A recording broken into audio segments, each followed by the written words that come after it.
Great. My name is Joel Westfall, and I'm the Deputy Director of the Gerald R. Ford Presidential Library and Museum and part of the National Archives.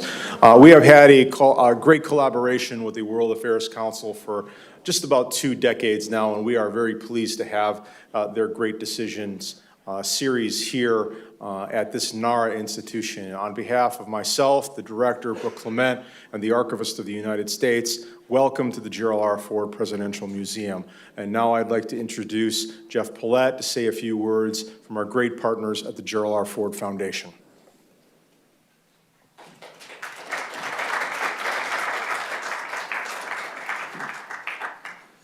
Good evening, everyone. Thank you for coming out, and it's nice to see a crowd like this for this event.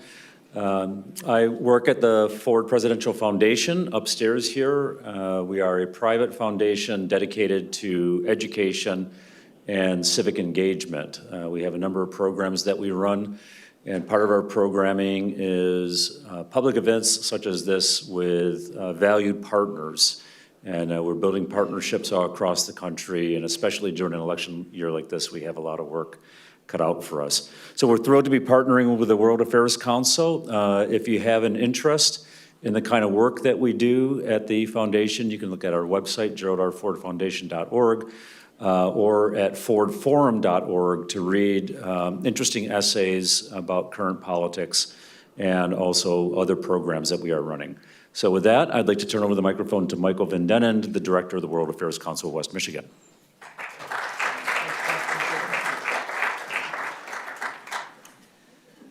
Wow, we are very glad to be here. We thank so much the museum staff and the foundation for allowing us to have Great Decisions here in this beautiful auditorium in this very historic place. And for the first time ever, free of charge to anybody in the community who wants to come. So thank you, museum. Thank you, foundation, for that. And we get to welcome home a Grand Rapidian, Kyle Sullivan. Native Grand Rapidian, there he is, yeah. It's been great catching up with him today and finding out the myriad of connections we had that we didn't even know about. And a graduate of East Grand Rapids High School, and then he went on to amazing things. So we're glad to have Kyle back. On behalf of myself and my colleagues Erica Kubik and Rachel Brooks, thank you so much for being here. This is the second of 8 Great Decisions presentations here. We get these 8 topics every year from the Foreign Policy Association in New York. And when Eric and I get them, we go, oh my goodness, this is gonna be a challenge. And they give us the 8 topics, and we try to bring to you here in West Michigan an expert that can help us start a conversation about one of those 8 topics. Now, it just so happens that China came up twice in the list of 8, and we had China last week, and again tonight we're leading off back to back with China, and I think it's great. Obviously, the relationship is fraught, and there's a lot to talk about. And those of you who were here last week heard Kaiser Kuo give a very inspired and interesting take on the China-U.S. relations. And now Kyle is going to give you his perspective on it. They know each other. So Kaiser texted Kyle and said, oh, you're going to have a good time with these folks in Grand Rapids. And so it'll be interesting if you were here last week, sort of comparing the perspectives of the two. We're pleased to host us here. We thank the museum staff and their AV folks, Class Quant, and the GRCC folks who are helping out with live stream video.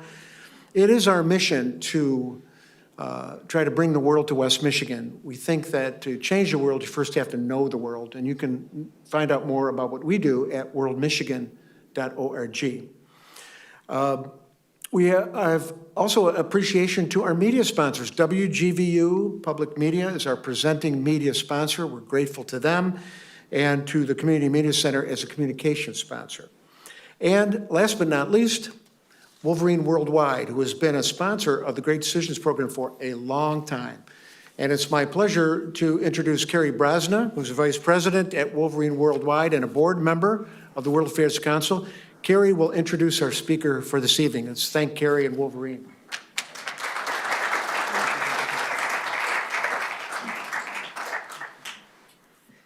Thank you, Michael, and welcome, Kyle.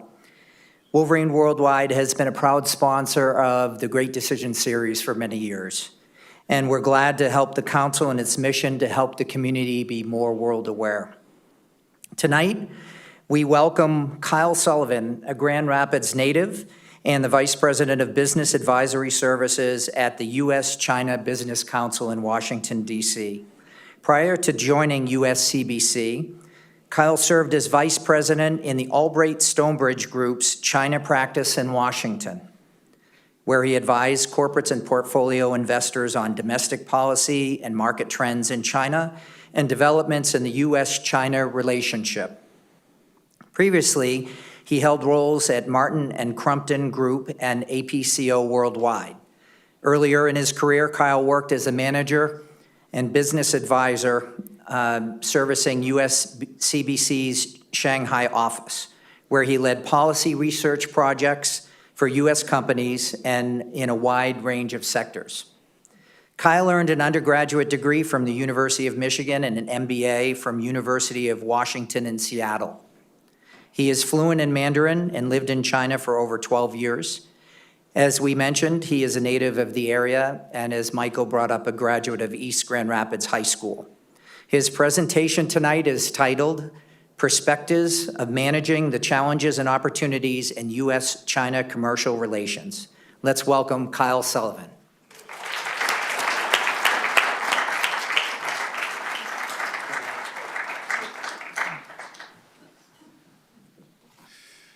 All right, well, I think the fluency in Mandarin is all relative. It's been a couple of years, so my Mandarin's a little bit rusty, so don't test me, please.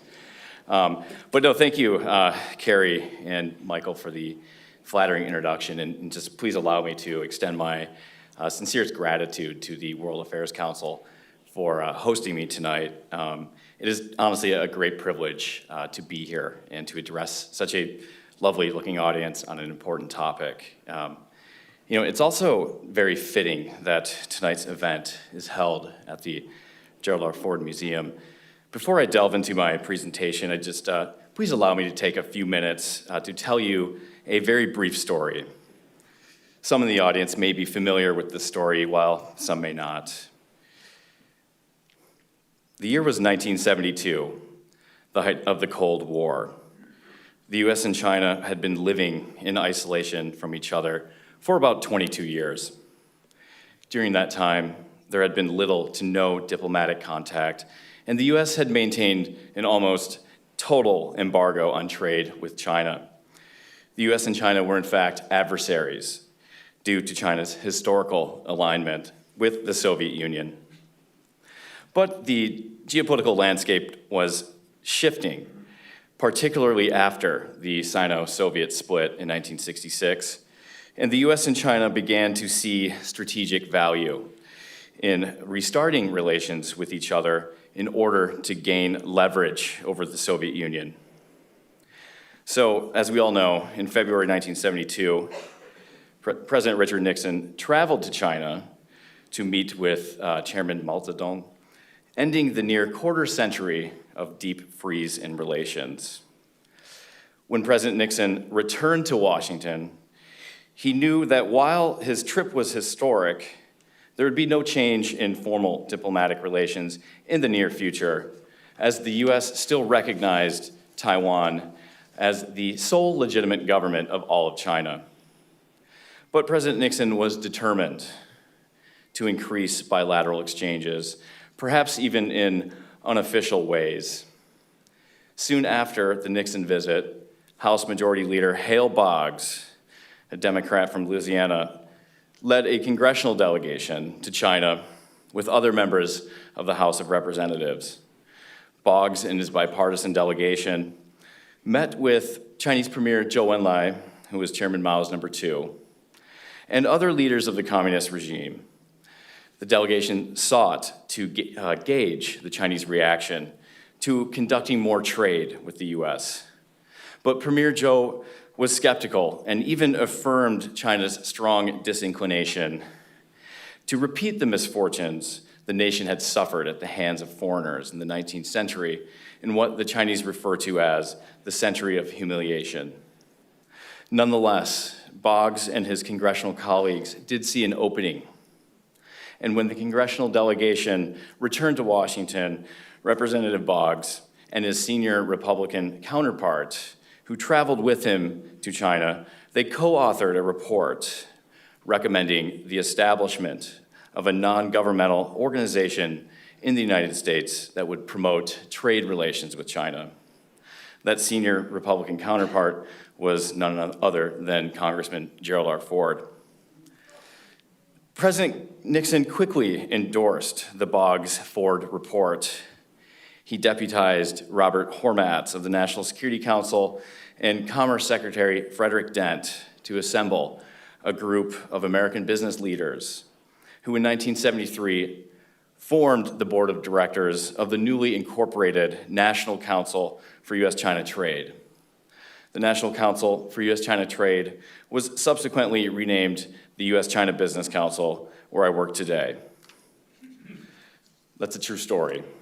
And turns out Gerald Ford played a pivotal role in opening trade with China, which I think is a testament to his leadership and vision. So I thought you might be interested in hearing that.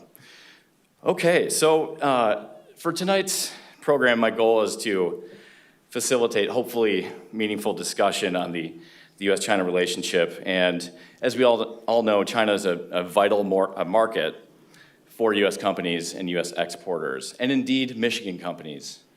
Over the past few days, I've heard from several Michigan companies that have significant business ties with China, and the message I received from them was China remains an important market for their goods and services. I also heard their concerns. Some of these concerns stem from uncertainty in the U.S.-China relationship, and some are related to China's own domestic and political environment. So in my presentation tonight, I intend to speak to some of those issues. I have about 20 to 25 minutes, so bear with me. We'll cover quite a bit of ground. I'll just start with a quick refresher on the recent history of the bilateral relationship and where we are today. From there, I'll delve into some of the kind of key issues that our member companies are facing when conducting business with China. And then I'll wrap up with a discussion about trade and finally an assessment of the kind of short-term trajectory of the U.S.-China relationship. And then after that, we'll have a Q&A from the audience, so I'd look forward to your questions. But first, allow me to just say a very few quick words about my employer, the U.S.-China Business Council. Doing so hopefully will provide some context about the perspectives shared tonight. So very briefly, USCBC is a nonprofit trade association founded in 1973. Our mission is to foster a beneficial U.S.-China commercial relationship and to ensure a level playing field for U.S. companies that conduct business in China.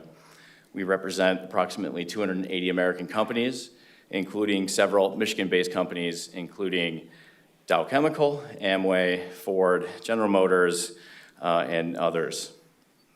On behalf of our member companies, we advocate both governments through our offices in Washington, D.C., Beijing, and Shanghai. Last November, USCBC, in conjunction with the National Committee on U.S.-China Relations, hosted Chinese President Xi Jinping in November in San Francisco. In December, U.S. Secretary of the Treasury, Janet Yellen, was the keynote speaker at our 50th anniversary gala event. We have a very senior level board of directors comprising mostly CEOs. Mark Casper is the chairman and CEO of Thermo Fisher. He's our board chair, and Amway CEO Millen Pant is a board of director. So that's just a little bit about where I work. I want to turn to a discussion about the state of the U.S.-China relationship and how we got to where we are today. The U.S.-China relationship is now characterized by competition and even confrontation, but that has not always been the case. Beginning in the 1990s, there was even a spirit of cooperation between the U.S. and China, and that culminated in the U.S. granting China Most Favored Nation status in 2000, which paved the way for China to join the WTO in 2001. By joining the global trading system, the US and China cut its import tariffs against each other, and US exports to China increased nearly 400% in the 9-year period after China joined the WTO. China also opened many of its sectors to foreign investment, removing strict restrictions against investment in manufacturing, retail and distribution, services, and a host of other sectors. In the same 9-year period, ending in 2010, total US direct investment in China reached $150 billion, nearly tripling in 9 years, according to the Rhodium Group. Rapid increases in two-way trade molded expectations in the business community and in Washington that China would reform its economic system and align itself more closely with the West.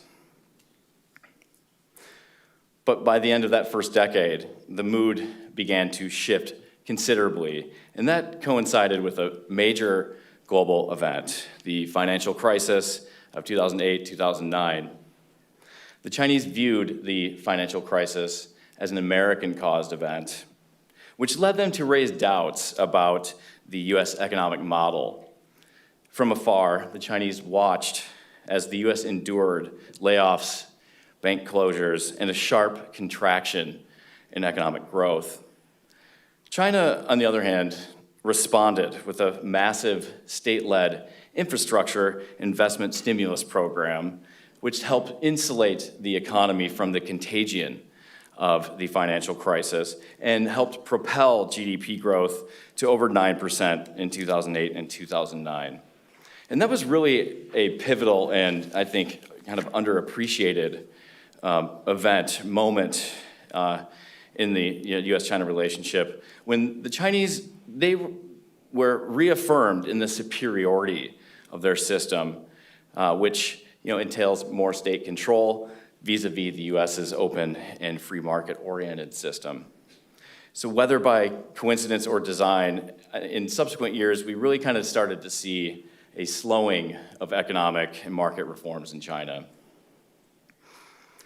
In 2010, another important milestone occurred, and another kind of underappreciated milestone was when China surpassed Japan to become the world's second largest economy. And that was really a major wake-up call in Washington about growth in China's comprehensive power, including its military and diplomatic power.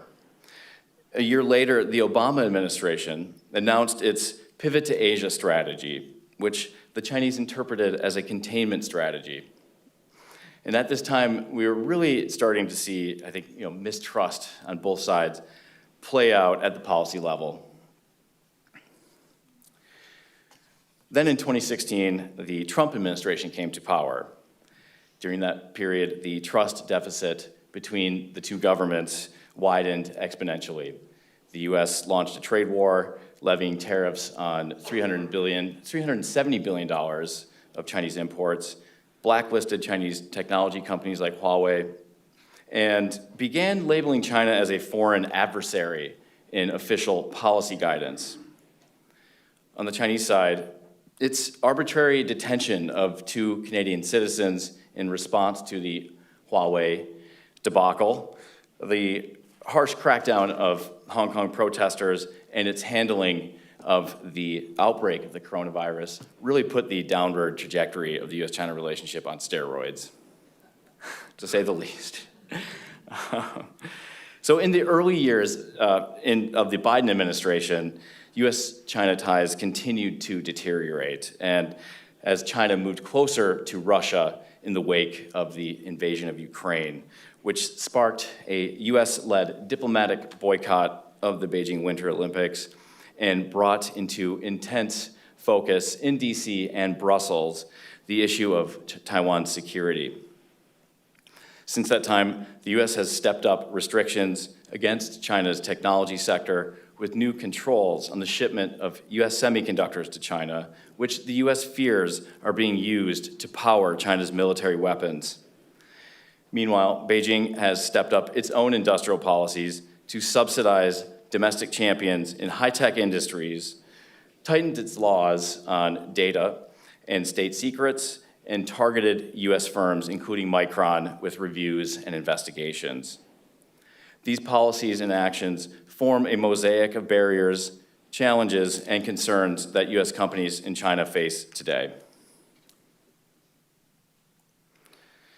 So now I want to turn to some kind of proprietary data that we've pulled together and kind of highlight how these macro landscape, geopolitical landscape is impacting U.S. firms in China. So each year, the U.S.-China Business Council surveys its membership to take the pulse of U.S. companies doing business in China. In this year's survey, around 115 of our member companies responded to questions about their top challenges and how those top challenges are impacting companies' planning, performance, and their business prospects. Taking into account the dynamics that I just outlined in the U.S.-China relationship, it's no surprise that this year's number one challenge was U.S.-China relations. And except for last year, 2022, or previous year, U.S.-China relations has been at the top since 2018. And I'm wondering, can anyone guess what the top challenge was in 2022? Well, yeah, certainly.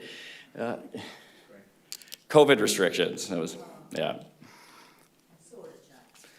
Right, it was a domestic policy issue, right? So alongside that, you have export controls, sanctions, and investment screenings, which I kind of covered in the previous discussion. That was third, and that had moved up for number 6 in the previous year. But also, there are issues pertaining to China's domestic policy and regulatory environment that are impacting our member companies in China, including China's data and cybersecurity policies, and importantly, the effects of China's industrial policies, which U.S. firms believe are disproportionately benefiting Chinese companies and taking away U.S. market share.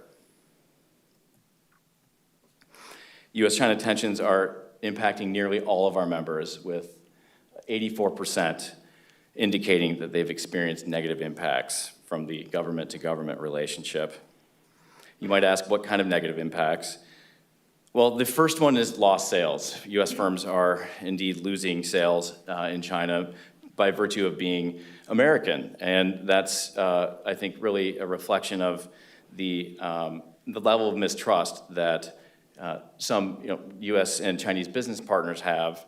You can see here that lost sales due to customer uncertainty of continued supply, and that really means an instance where a Chinese customer chooses a non-American supplier due to perceived risks, right?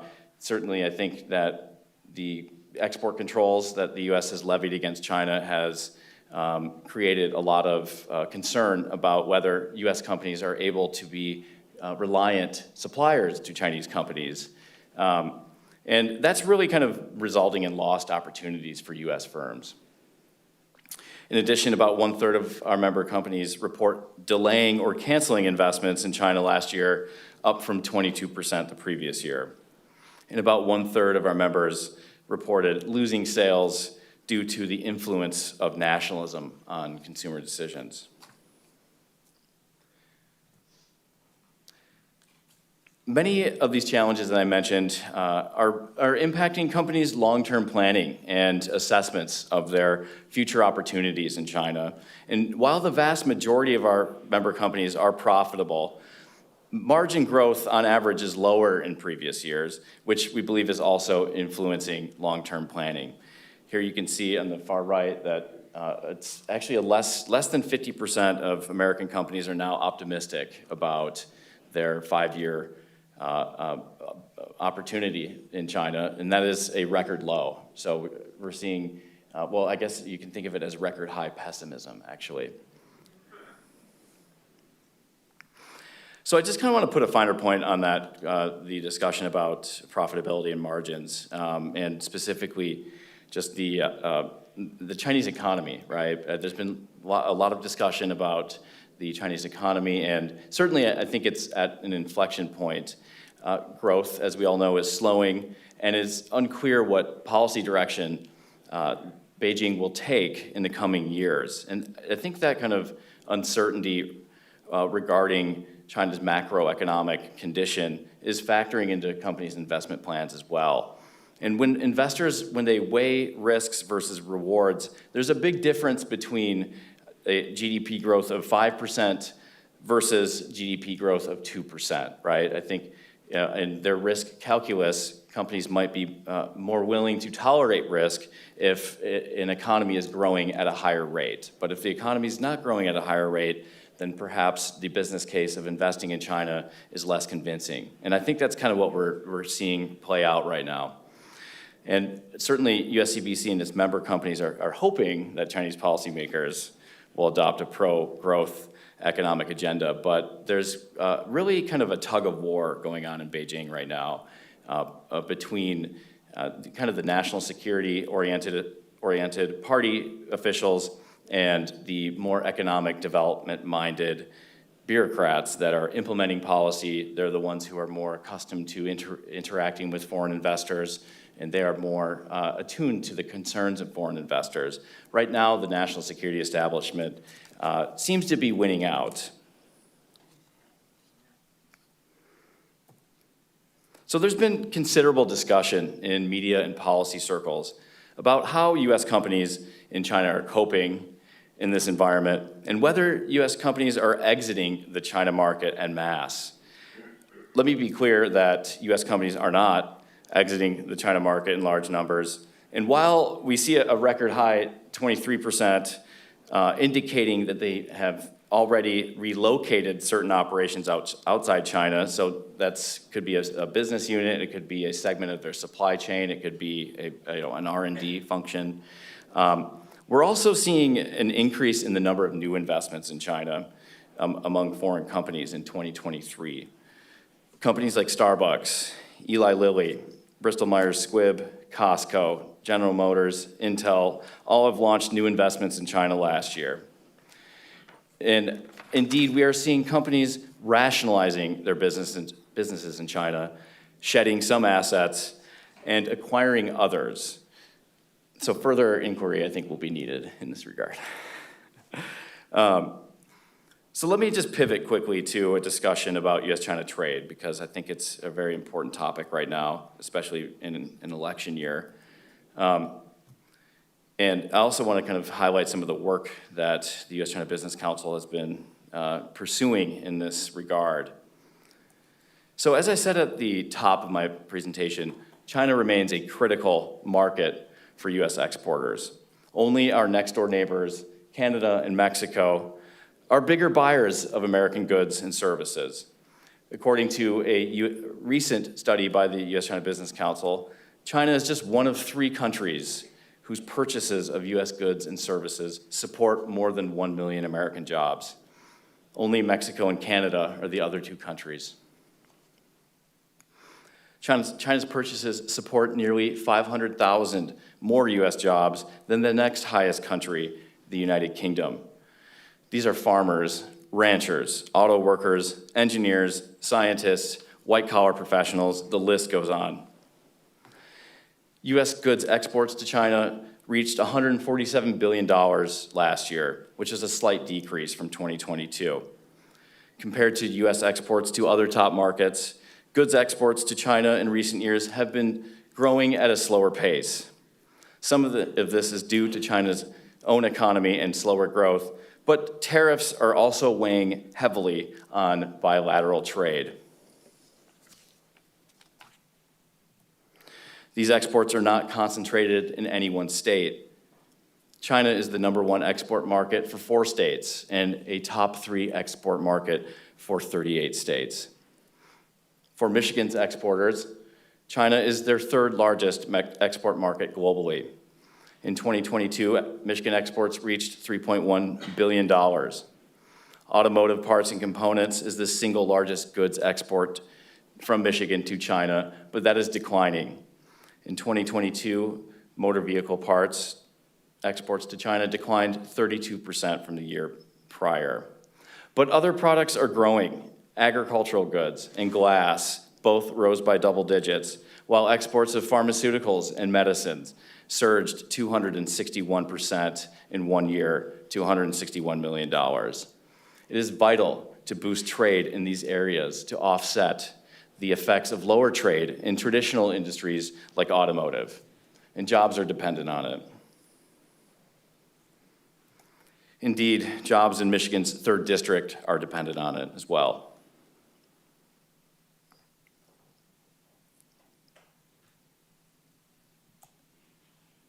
So one thing I've tried to demonstrate in my brief commentary is that trade with China is beneficial to our economy and our workers.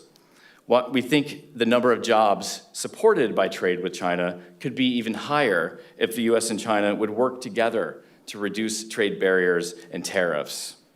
Unfortunately, prominent members of Congress are now calling for raising tariffs again, specifically through revoking China's permanent normal trade relation status. At the top of my presentation, I mentioned that Congress in 2000 had voted to grant China permanent normal trade relation, or PNTR status, to facilitate China's entry to the WTO, and that resulted in both countries reducing import tariffs and making goods more affordable. 24 years later, certainly China has not lived up to all its WTO obligations. Fed up with China's economic practices, members of both political parties are now taking a serious look at retaliating through revoking PNTR. What was once a fringe idea is now gaining traction in both political parties. To help inform lawmakers, the USCBC recently sponsored a study that calculates the cost of revoking China's PNTR status. According to the report, the increased US tariffs and Chinese retaliation would result in severe economic consequences. And here are just a few data points from the report. Over the 5-year period outlined in the report, we would see a peak loss of 800,000 American jobs in the first year, with 300,000 jobs still unrecovered at the end of 5 years. US exports on the aggregate would fall 2.4% below baseline estimates in year 1, and then 4.1% below in year 5 as a result of US manufacturers and producers facing higher prices and reduced international competitiveness. The resulting increase in prices and the lost job opportunities would cost each US household, on average, $11,000. The nearly $2 trillion hit to our GDP would be felt in every US state. And USCBC is in the process of developing a follow-on study that will calculate these impacts at the state level, and we will make that publicly available, and you can be certain that we'll make that available to congressional representatives in Washington. So allow me to just conclude by talking about the future and where we go from here.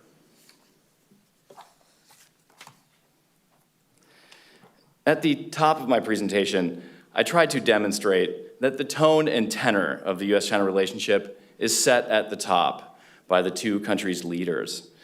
Because our systems are so different, it requires personal intervention at the leader or presidential level to course correct.